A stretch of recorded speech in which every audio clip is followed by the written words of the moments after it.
Hai, bagaimana kabar kalian? Semoga selalu dalam keadaan prima dan jauh dari ancaman virus, serta penyakit apapun ya. Mengingat saat ini sedang marak tentang mewabahnya virus novel corona. Virus novel corona menyebabkan wabah pneumonia di kota Wuhan, Tiongkok pada Desember 2019 dan menyebar ke negara lainnya hingga kini. Penyebab infeksi virus corona tersebut antara lain percikan air liur pengidap, bisa dari batuk dan bersin, menyentuh tangan atau wajah orang yang terinfeksi, menyentuh mata, hidung, atau mulut setelah memegang barang yang terkena percikan air liur pengidap virus corona. Gejala yang timbul bila terjangkit virus novel corona bisa beragam, bergantung pada jenis corona yang menyerang dan seberapa serius infeksi yang terjadi. Berikut beberapa gejala virus corona yang terbilang ringan: hidung beringus, sakit kepala, batuk, sakit tenggorokan, demam, merasa tidak enak badan. Hal yang perlu ditegaskan, beberapa virus corona dapat menyebabkan gejala yang lebih parah. Infeksinya dapat berubah menjadi bronkitis dan pneumonia, yang menyebabkan gejala seperti demam yang mungkin cukup tinggi bila pasien mengidap pneumonia, batuk dengan lendir, nyeri dada atau sesak saat bernapas. Infeksi bisa semakin parah bila menyerang kelompok individu tertentu.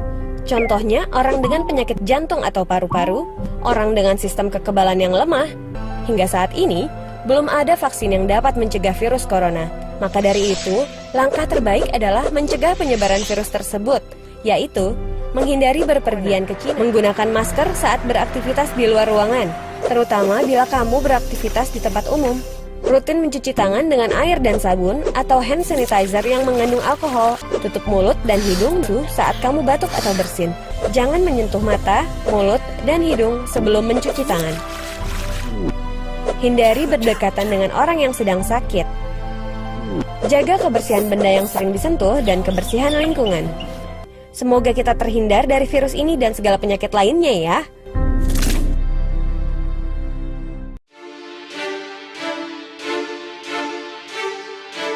Bismillahirrahmanirrahim. Assalamualaikum warahmatullahi wabarakatuh. Salam sejahtera bagi kita semua. Om Swastiastu, Namo Buddhaya. Salam kebajikan. Saya Edi Rahmayadi, Gubernur Sumatera Utara, menghimbau kepada seluruh saudara-saudaraku, masyarakat Sumatera Utara yang saya cintai, agar tidak mudik, baik keluar dari Sumatera Utara maupun masuk ke Sumatera Utara. Ini bertujuan untuk memutus mata rantai penyebaran COVID-19. Saya mohon kepada saudara-saudaraku, ini untuk kebaikan kita bersama. Di situasi seperti ini, kita bisa bersilaturahmi dengan keluarga menggunakan video call, sosial media, atau teknologi lainnya. Tidak harus berkunjung ke rumah keluarga. Jadilah pahlawan untuk melindungi diri, keluarga, juga Sumatera Utara yang kita cintai ini. Saat ini, Sumatera Utara sudah meningkatkan status dari siaga darurat bencana non-alam COVID-19 menjadi status tanggap darurat hingga tanggal 29 Mai 2020. Demi keselamatan kesehatan warga Sumatera Utara, kita harus kompak memutuskan rantai penyebaran COVID-19. Mari kita berdoa kepada Tuhan yang Maha Esa, Allah Subhanahu wa Ta'ala. Semoga situasi segera kembali pulih dan kita terbebas dari bencana ini. Wabillahi taufik wal hidayah. Wassalamualaikum warahmatullahi wabarakatuh.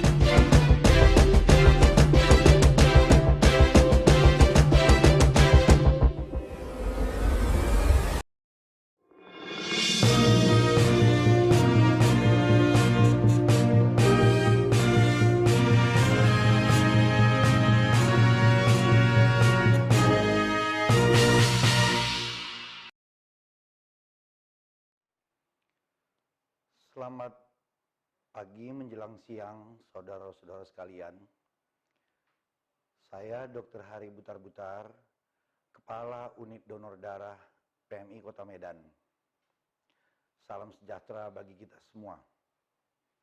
Saya ingin memberikan penjelasan bahwa kondisi darah yang ada di unit donor darah PMI Kota Medan sudah mulai sangat berkurang.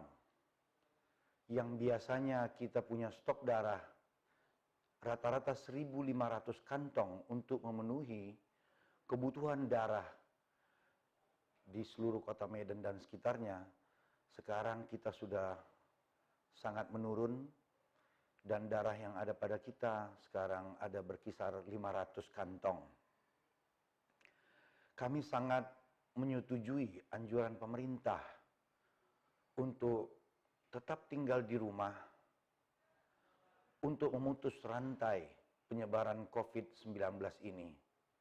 Namun, ada beberapa hal yang juga harus kita pikirkan bahwa dalam penyebaran COVID-19 ini bukan berarti penyakit-penyakit lain lepas dari perhatian kita.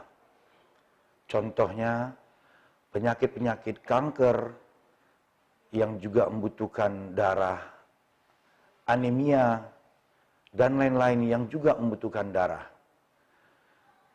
Maka kami dari unit donor darah PMI Kota Medan tetap juga menghimbau agar seluruh masyarakat Kota Medan, terutama pendonor-pendonor rutin pada unit donor darah PMI Kota Medan, tetap mempunyai keikhlasan hati untuk mendonorkan darahnya. Kami memahami bahwa anjuran pemerintah untuk tetap tinggal di rumah termasuk adalah upaya agar kita tidak berkumpul beramai-ramai di suatu tempat. Karena berkumpul beramai-ramai di suatu tempat itu juga merupakan satu cara COVID-19 ini untuk mudah berkembang. Sehingga kami dari pihak unit donor darah PMI Kota Medan telah memikirkan beberapa cara-cara donor darah yang aman bagi kita agar tidak menyebabkan penyebaran virus COVID-19 ini.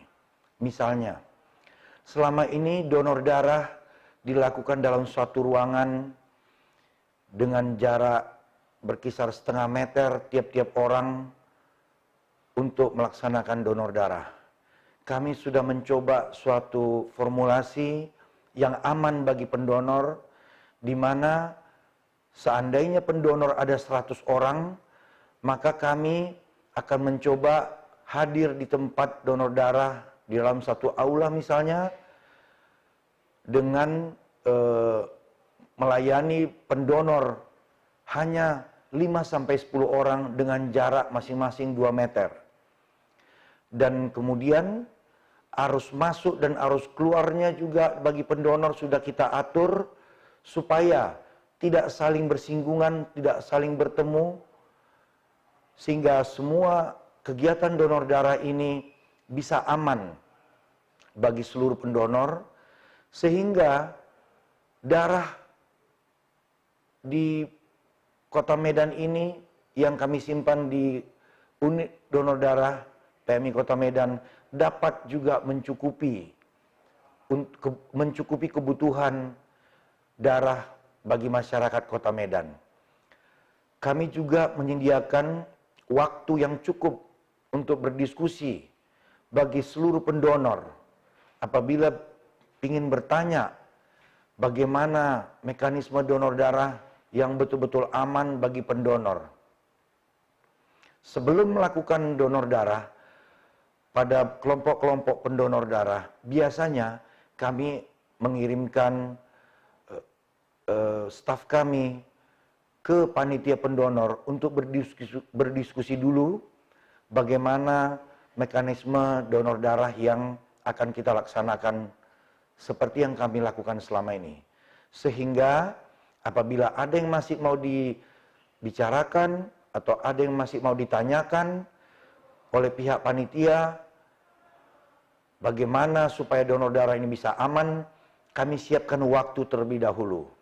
Ingatlah bahwa banyak penderita-penderita penyakit-penyakit lain yang bukan penderita COVID-19 yang tetap juga harus kita layani. Dan pendonor-pendonor kami sangat mengharapkan untuk tetap menjadi pahlawan bagi penderita-penderita penyakit yang membutuhkan darah.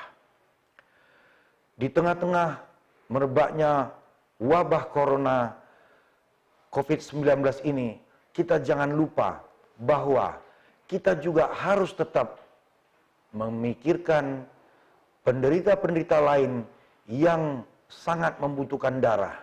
Janganlah mereka menjadi korban karena COVID-19 ini. COVID-19 akan ditangani oleh dokter-dokter yang ahli di bidangnya. Dan penderita-penderita penyakit lain juga harus menjadi perhatian, di mana dokter-dokter juga siap melayani mereka. Namun apabila mereka membutuhkan darah, unit donor darah PMI harus siap.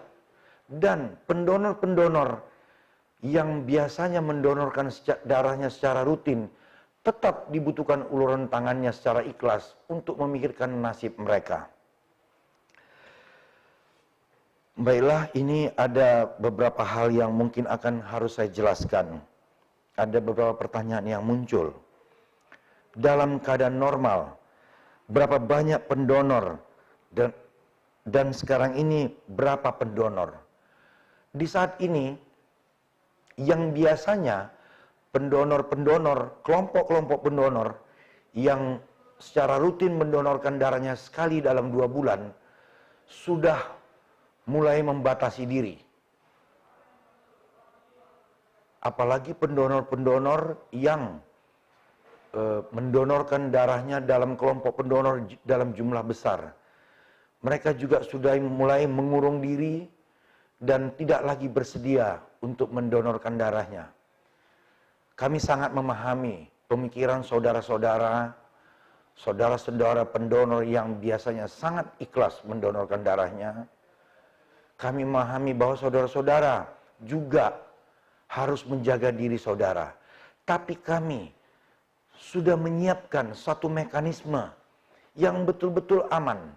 Bahkan seperti saya katakan tadi, sebelum mendonorkan darah, kita menyiapkan waktu dulu untuk berdiskusi bagaimana cara mendonorkan darah yang aman dari penyebaran COVID-19 ini.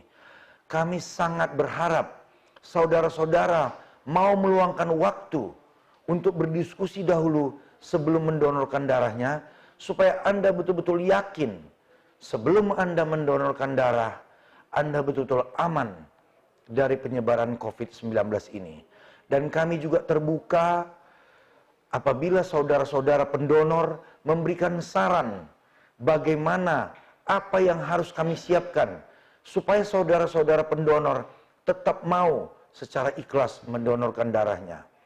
Pendonor-pendonor yang selama ini mendonorkan darahnya untuk mencukupi kebutuhan darah 1.500 kantong minimal dalam 1 bulan, sekarang sudah sangat jauh menurun drastis. Jujur saja, beberapa instansi sudah membatalkan beberapa rencana-rencana donor darahnya.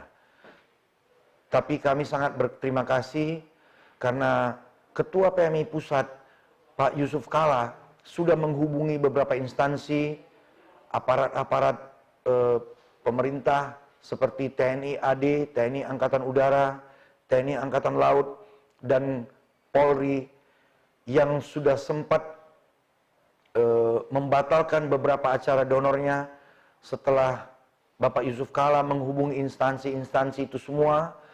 Kembali aparat-aparat pemerintah, TNI dan Polri sudah bersedia kembali, dan apalagi mereka sudah kita berikan pemaparan bagaimana mekanisme donor yang aman bagi mereka, sehingga mereka sudah mulai kembali menjadwalkan acara donor darah.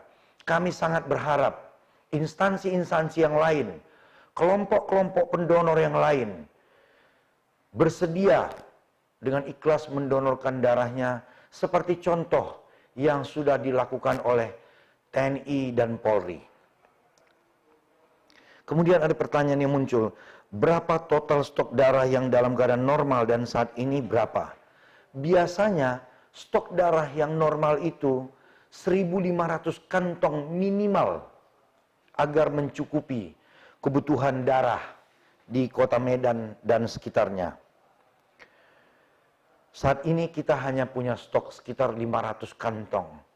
Saya sangat berharap agar pendonor-pendonor memikirkan juga bagaimana nasib saudara-saudara kita.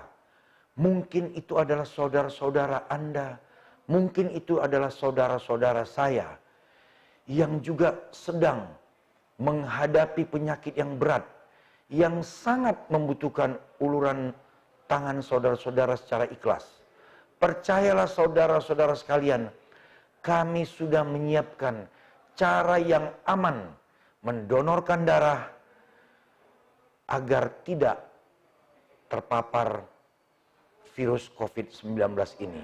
Kita siap untuk berdiskusi supaya Anda, saudara-saudara semua, yakin bahwa donor darah yang kami siapkan ini adalah donor darah yang aman dari virus COVID-19.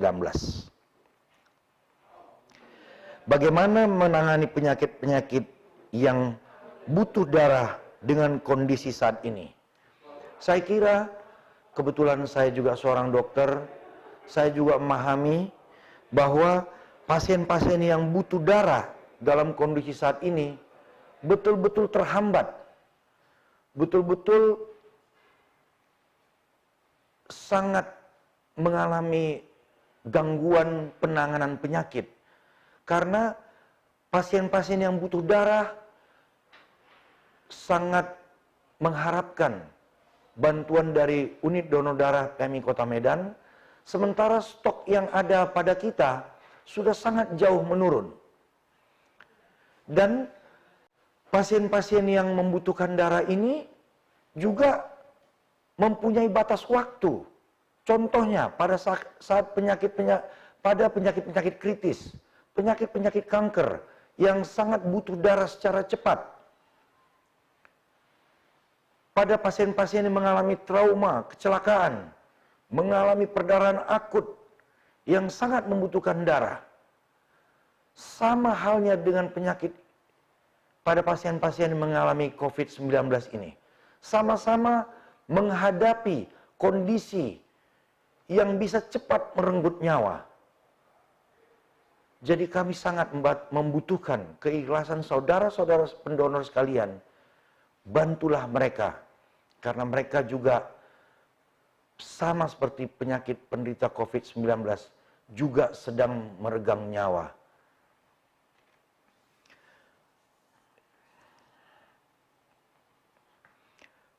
Ada pertanyaan juga dari masyarakat yang muncul, kecilnya stok darah apakah mempengaruhi harga darah?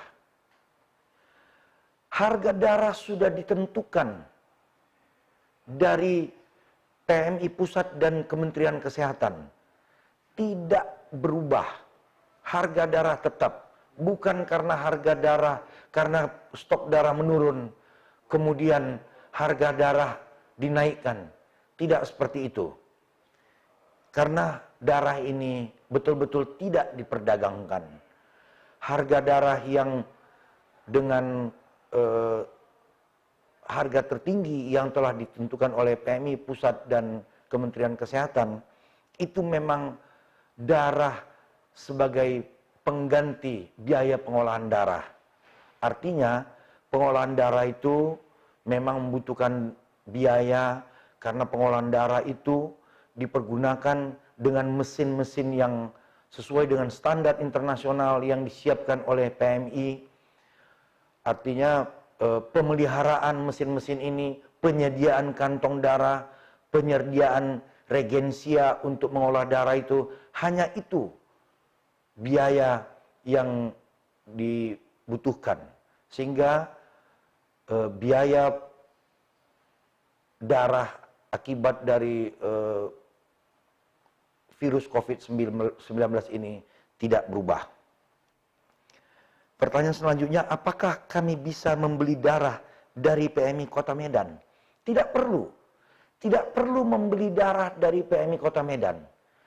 PMI Kota Medan menyediakan darah dan menyalurkan darah melalui bank darah yang ada di rumah sakit-rumah sakit. Jadi kalau ada darah, ada pasien yang membutuhkan darah, pasien ini tentunya adalah pasien-pasien yang opname di rumah sakit. Kami sudah punya jaringan-jaringan bank darah di rumah sakit. Dan apabila saudara-saudara yang menderita penyakit membutuhkan darah, maka darah itu akan dimintakan oleh dokter-dokter yang merawat saudara-saudara sekalian di rumah sakit.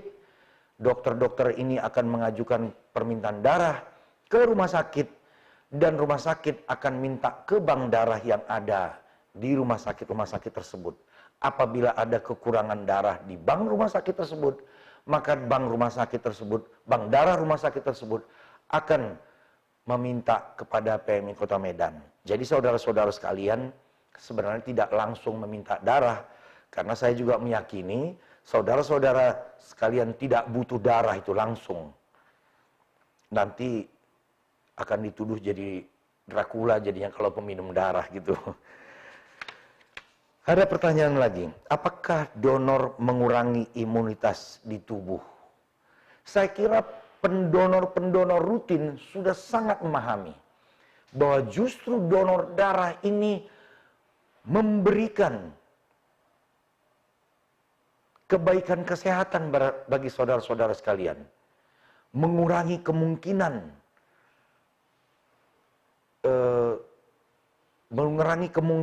terjadinya penyakit darah tinggi, mengurangi kemungkinan terjadi penyakitnya diabetes, dan penyakit-penyakit yang lain.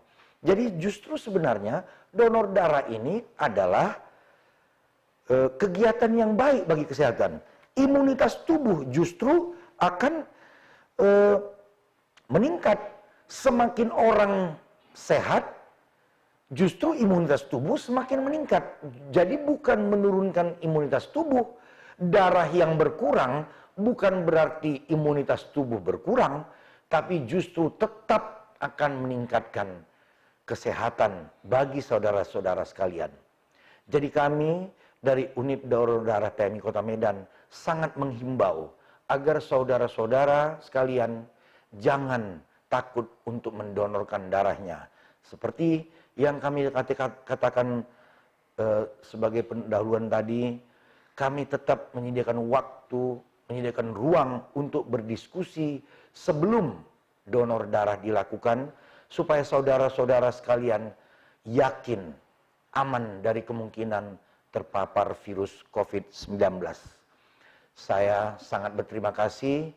Semoga pertemuan dan diskusi kita ini dapat bermanfaat bagi seluruh masyarakat Kota Medan, terutama bagi pendonor-pendonor yang selama ini menjadi pahlawan untuk penyediaan darah di Unit Donor Darah PMI Kota Medan. Sekian dan terima kasih.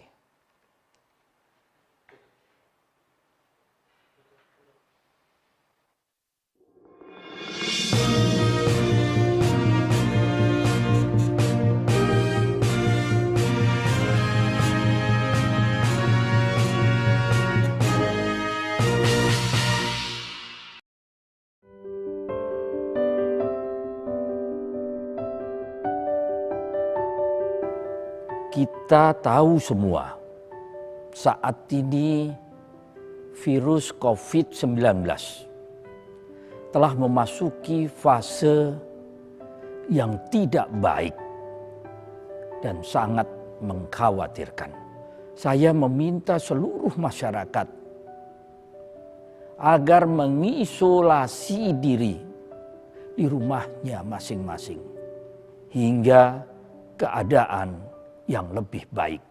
Saya paham efek terbesar dari penyebaran virus ini adalah ekonomi. Tapi saya harap saudara-saudaraku memahami jiwa kita dan jiwa orang banyak lebih berharga dari apapun.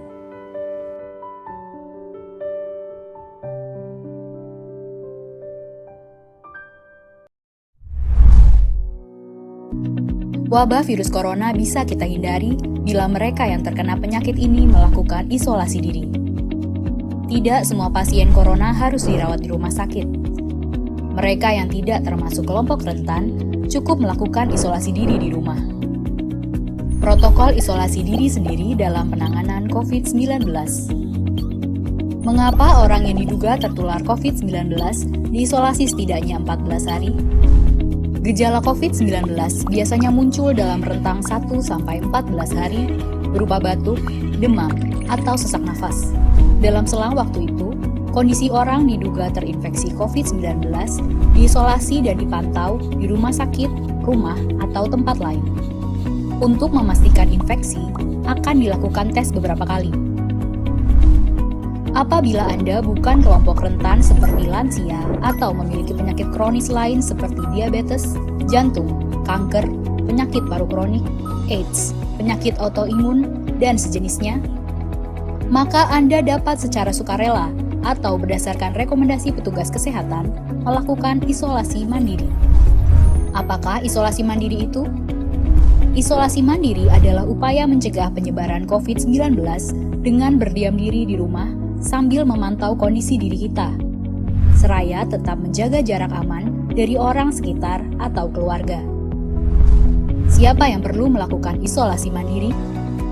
Siapapun yang memiliki gejala sakit seperti demam, batuk atau pilek, nyeri tenggorokan, atau gejala penyakit pernafasan lainnya, atau termasuk dalam kelompok orang dalam pemantauan atau ODP, yaitu orang yang pernah berkontak erat dengan pasien positif COVID-19 dan atau orang dengan riwayat perjalanan dari negara atau transmisi lokal COVID-19. Berapa lama waktu isolasi diri? Setidaknya selama 14 hari sampai hasil pemeriksaan sampel di laboratorium diketahui. Apa yang perlu dilakukan saat isolasi mandiri? Tinggal di rumah dan jangan keluar, kecuali untuk mencari pertolongan medis. Sebisa mungkin, gunakan kamar terpisah dan selalu jaga jarak setidaknya 1 meter dari anggota keluarga lain. Selalu gunakan masker selama masa isolasi diri. Ganti masker secara rutin apabila basah atau kotor. Lakukan pengukuran suhu harian dan observasi gejala seperti batuk atau kesulitan bernafas. Hindari berbagi peralatan makan seperti piring, sendok, garpu, dan gelas, perlengkapan mandi seperti handuk atau sikat gigi, dan juga benda berbahan kain, misalnya pakaian atau selimut. Terapkan perilaku hidup bersih dan sehat seperti makan makanan bergizi, rutin mencuci tangan dengan sabun dan air mengalir, serta melakukan etika batuk dan bersih. Upayakan berada di ruang terbuka dan berjemur sinar matahari setiap pagi. Jaga kebersihan rumah dengan cairan disinfektan, terutama untuk area atau permukaan yang sering tersentuh tangan. Hubungi segera fasilitas layanan kesehatan bila sakit memburuk, seperti mengalami sesak nafas. Apa yang tidak boleh dilakukan saat isolasi mandiri? Tidak boleh keluar rumah, termasuk untuk bekerja, apalagi ke ruang publik. Bila sangat terpaksa harus keluar, gunakan masker dan hindari transportasi publik atau tempat ramai. Tidak boleh berbagi alat makan, mandi, dan pakaian bersama anggota keluarga lainnya. Cuci peralatan makan dan pakaian secara mandiri, terpisah dari anggota keluarga lain. Bila harus berbagi kamar mandi atau mesin cuci pakaian, maka bersihkan dengan desinfektan setelah dipakai. Bagaimana menjaga pertahanan tubuh selama masa isolasi mandiri? Tetap terapkan pola hidup sehat, antara lain dengan makan makanan bergizi seimbang, perbanyak buah dan sayur, istirahat yang cukup, lakukan olahraga ringan, dan hindari merokok atau minum alkohol. Isolasi mandiri bukanlah sesuatu yang sulit, namun membutuhkan komitmen baik dari diri sendiri maupun keluarga dan orang terdekat. Orang yang menjalani isolasi dapat mengalami kesepian, kekhawatiran, dan ketidaknyamanan saat mengalami gejala sakit. Maka mereka perlu dibantu, didukung, dan diberi semangat. Mari saling berempati, perkuat solidaritas, dan bersama kita melawan corona.